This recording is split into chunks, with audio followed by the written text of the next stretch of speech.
Okay, students, so today we are going to understand the different parts of flower in a real flower. ठीक है, so this is hibiscus flower जिसमें कि मैं आपको show करूँगी different structures कौन से होते हैं, उन्हें क्या कहा जाता है. ठीक है, तो सबसे पहले अपन will start from the below. ठीक है, मेन स्ट्रक्चर जो है वो 4 होते हैं किसी भी फ्लावर में. सेपल्स, ठीक है, एक होता है सेपल, दूसरा होता है पेटल, तीसरा होता है पिस्टिल और स्टामेन. ठीक है, तो सबसे पहले will start from sepal. Sepal कौन सा स्ट्रक्चर होता है? तो इस फ्लावर में जो ये ग्रीन कलर का स्ट्रक्चर आपको दिख रहा है सबसे नीचे, ट्यूबलाइक स्ट्रक्चर जो है, इसे हम कहते हैं सेपल्स. ठीक है, तो ये जो स्ट्रक्चर है ये है सेपल. इसे हम निकाल देते हैं. सो फिर देन फर्दर हम इसके स्ट्रक्चर देखेंगे.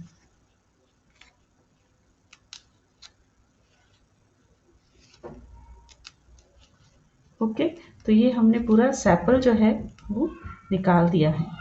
ठीक है, सेपल जो होता है, सेपल का फंक्शन ये होता है कि ये सेपल्स जो है वो पूरे फ्लावर को होल्ड करने का काम करता है. आप सब देख रहे हैं कि पूरा जो स्ट्रक्चर है इसको होल्ड करने का काम कौन करता था?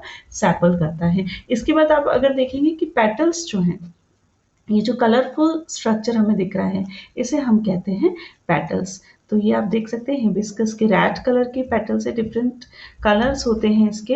अच्छा, इसका क्या फंक्शन होगा आप समझ सकते हैं इसका कि इसका फंक्शन इसके कलर से रिलेटेड होता है. इसका वाइब्रेंट कलर्स होते हैं पेटल्स के, और इसीलिए हमें इनकी पेटल्स की वजह से फ्लावर बहुत अच्छे भी लगते हैं. तो आप देख सकते हैं कि ये पेटल्स इसकी कलरफुल होती हैं, और कलरफुल होने की वजह से डिफरेंट जो इंसेक्ट्स हैं वो अट्रैक्ट होते हैं फ्लावर की तरफ. तो ये हमने इसकी पेटल्स निकाल दिया, आप देख सकते हैं.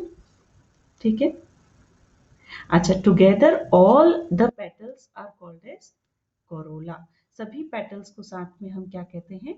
कोरोला कहते हैं. और इसी तरह सभी सेपल्स को साथ में कैलिक्स कहते हैं. ठीक है, अब आप देख सकते हैं यहाँ पर हमने सभी पेटल्स धीरे धीरे निकाल दिए. इसकी बहुत ही हम सावधानी से निकाल रहे हैं ताकि हम जो नेक्स्ट स्ट्रक्चर इसका देखना चाहते हैं वो हम देख पाए. ठीक है, ओके. अब आप देख सकते हैं यहाँ पर ये स्ट्रक्चर जो है आपको दिख रहा है जिसमें येलोइश कलर के जो है आप देख सकते हैं स्मॉल स्मॉल जो है वो दाने जैसे इसमें स्ट्रक्चर है. वो स्ट्रक्चर क्या है? वो स्ट्रक्चर है स्टामेन. ठीक है, स्टामेन का स्ट्रक्चर आप इस तरीके का देख सकते हैं. इस तरीके का स्ट्रक्चर होता है और यहाँ पर डस्ट लाइक पार्टिकल्स होते हैं. ठीक है, तो स्टामेन के दो पार्ट होते हैं. ये जो धागेनुमा है इसको हम कहते हैं फिलामेंट. वहीं ये जो अपर पार्ट है इसे हम कहते हैं एंथर. और एंथर पर जो डस्ट लाइक पार्टिकल्स होते हैं उन्हें हम कहते हैं पॉलन ग्रेन्स.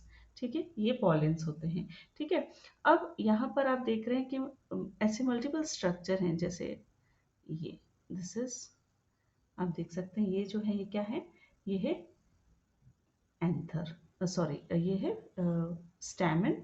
और आप देख सकते हैं स्टैमेन में ये है एंथर और ये है फिलामेंट. ठीक है, ये हो गया एक स्ट्रक्चर. मल्टीपल आप देख सकते हैं इसमें मल्टीपल हमें स्टैमेन देखने को मिल रहे हैं. ठीक है, ये फ्यूज हो गया है स्ट्रक्चर पेटल्स के साथ में, इसे हम निकालने की कोशिश करते हैं. ठीक है, तो ये इस प्रकार हमने सभी पत्तियां निकाल दी हैं. साथ में आप देख सकते हैं कुछ स्टैमेंस भी निकल गए हैं. ठीक है, ये आप देखें, ये है स्टैमेन इसके साथ फ्यूज हो गया है. ठीक है, अब आप एक स्ट्रक्चर यहाँ पे बीच में अब रह गया है, डिफरेंट स्ट्रक्चर आप देख सकते हैं. ये जो स्ट्रक्चर है, ये स्ट्रक्चर जो है वो क्या है? ये है स्टिग्मा विद स्टाइल. ठीक है, तो ये जो आपको ब्राउन स्ट्रक्चर यहाँ पे रेडिश कलर का स्ट्रक्चर जो दिख रहा है वो है स्टिग्मा, जो कि बीच में जो है वो है स्टाइल. और यहाँ पर ये जो नीचे स्ट्रक्चर है the swollen structure, this swollen structure is ovary. ठीक है, अब हम बात कर रहे हैं मैंने आपको बताया कि पॉलन एंथर और फिलामेंट होते हैं, किस में होते हैं ये होते हैं स्टैमेन में। स्टैमेन में जो एंथर होता है उसमें पॉलन ग्रेन्स होते हैं, और पॉलन ग्रेन जो होता है उसमें मेल गैमेट होता है। ठीक है, जैसा कि आपको पता है कि जो फ्लावर होता है वो क्या है, एक रिप्रोडक्टिव ऑर्गन है प्लांट का, और इसमें जो है आप देख सकते हैं मेल रिप्रोडक्टिव स्ट्रक्चर है स्टैमेन, और फीमेल रिप्रोडक्टिव स्ट्रक्चर है पिस्टिल। पिस्टिल के जैसे कि मैंने आपको 3 पार्ट बताए, स्टिग्मा, स्टाइल और ओवरी।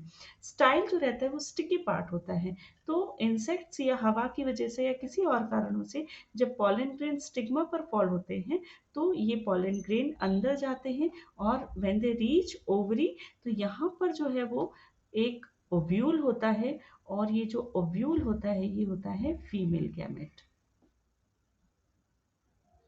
और जब ये पॉलन ग्रेन यहाँ पर जाता है, ये पहुंच जाता है ओव्यूल के पास, और it gets fused with the ovule, या in other word we can say male gamete जो है वो फ्यूज हो जाता है फीमेल गैमेट के साथ, और इस तरीके से ये जो प्रोसेस है कहलाती है फर्टिलाइजेशन। ठीक है, तो this process is called fertilisation.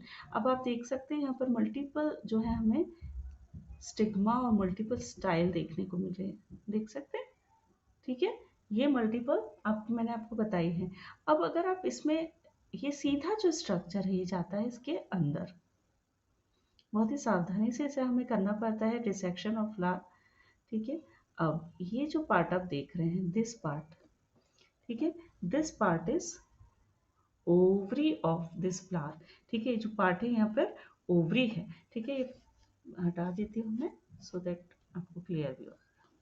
ठीक है, तो ये पार्ट जो है this is the ovary of this flower. ठीक है, अब इस फ्लावर को जब हम थोड़ा सा डिसेक्ट करने की कोशिश करते हैं तो इसमें हमें मल्टीपल, ये देखिए आई हैव ओपनड इट, आप देख सकते हैं जब मैंने इसे ओपन किया है तो I don't know if you can see properly in this camera, but यहाँ पर मल्टीपल स्मॉल ओव्यूल शेप के स्ट्रक्चर हैं। ठीक है, और उन्हें हम कहते हैं ओव्यूल्स। ठीक है, आई ट्राई टू ये दिस आर द स्ट्रक्चर जो कि हमें यहाँ पर दिख रहा है। तो these are ovule, I am sure you are not able to watch it, but when you dissect the flower yourself you must be able to do it. तो यहाँ पर in this structure, in this ovary, this various ovule present. ठीक है, तो ये जो ovule होते हैं they contain the female gamete, और इसी वजह से जो है फर्टिलाइजेशन होता है, और fertilisation is the process in which the male and female gamete get fused, और उसकी वजह से जो है फ्लावर में एक नया सीड बनता है, और सीड से नया फ्लावर, नया प्लांट बनता है। So this is called as reproduction, sexual reproduction in plants.